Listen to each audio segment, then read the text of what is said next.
राज्यात मागील काही दिवसांपासून पावसाने विश्रांती घेतल्याचं चित्र आहे। त्यामुळे काही भागात हलक्या सरींची नोंद होत असली तरीही बहुतांश भागात हवामान कोरडे आहे।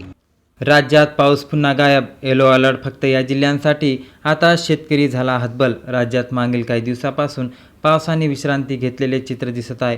त्यामुळे काही भागात हलक्या सरींची नोंद होत असली तरी बहुतांश भागात हवामान कोरडे आहे।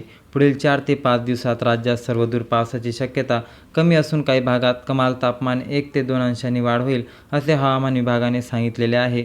म्हणूनच म्हणतात, दरम्यान राज्यातील काही भागांना हवामान विभागाकडून बुधवारी पावसाचा येलो अलर्ट देण्यात आला आहे। आज कोणत्या भागांना हवामान विभागाकडून पावसाचा येलो अलर्ट देण्यात आला आहे या व्हिडिओच्या माध्यमातून आपण जाणून घेण्याचा आणि राज्यात जुलै महिन्याच्या सुरुवातीला कोकण प्रदेशसह मध्य महाराष्ट्रातील घाटमाथ्यावर मुसळधार ते अतिमुसळधार पावसाची नोंद झाली असली तरीही राज्यातील बहुतांश भागात समाधानकारक पावसाची नोंद झाली आहे।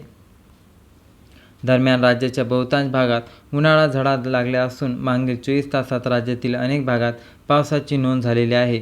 दरम्यान शनिवारपर्यंत राज्यातील काही भागात हलक्या ते मध्यम स्वरूपाचा पावसाचा, इतर काही भागात मेघगर्जनासह वादळी पावसाची शक्यता हवामान विभागाने व्यक्त केलेली आहे। राज्यात सध्या हवेचा वरच्या भागात कोरड्या वाऱ्यांचा प्रभाव असल्याने मोसमी वारे कमकुवत झाले आहेत। तसेच आर्द्रतेचे प्रमाणही कमी असल्याने पावसाची दडी मारण्याची शक्यता आहे। दरम्यान राज्यात पावसाचा जोर वाढण्यास काही हवामान प्रणाली सक्रिय होणे गरजेचे असते। यात बंगालचा उपसागर, कमी दाबाच्या क्षेत्राची निर्मिती होण्यासह कोकण किनारपट्टीवर ऑफशोअर टर्फ म्हणजेच की कमी दाबाचा पट्टा तयार होणे गरजेचं आहे। सध्या राज्यात अशा प्रकारची कोणतीही हवामान प्रणाली सक्रिय नसल्याने मोसमी पावसाचा जोर कमी झाला आहे आणि काही भागात ढगाळ हवामान तयार झालेले दिसत आहे।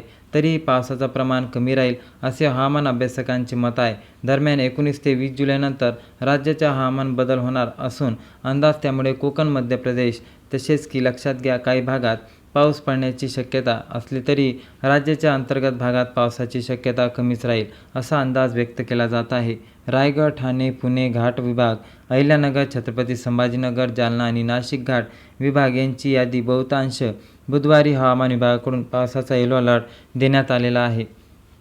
तर मुंबई, पालघर, सातारा घाट विभाग, पुणे, नाशिक, धुळे, नंदुरबार, जळगाव, बीड, परभणी, हिंगोली आणि नांदेड आदी भागात हलक्या सरींचा अंदाज व्यक्त करण्यात आलेला आहे। राजकीय त्यानुसारच तुम्हाला आता चालावे लागणार, कारण की शेतकरी हतबल झाला असून शेतकऱ्यांसाठी चिंताजनक बातमी समोर आलेली आहे। परंतु या जिल्ह्यांना आता थोडासा दिलासा मिळू शकतो, कारण पावसाच्या हलक्या सरी का होईना पण पाऊस पडण्याची शक्यता इथे हवामान खात्याकडून वर्तवण्यात आलेली आहे।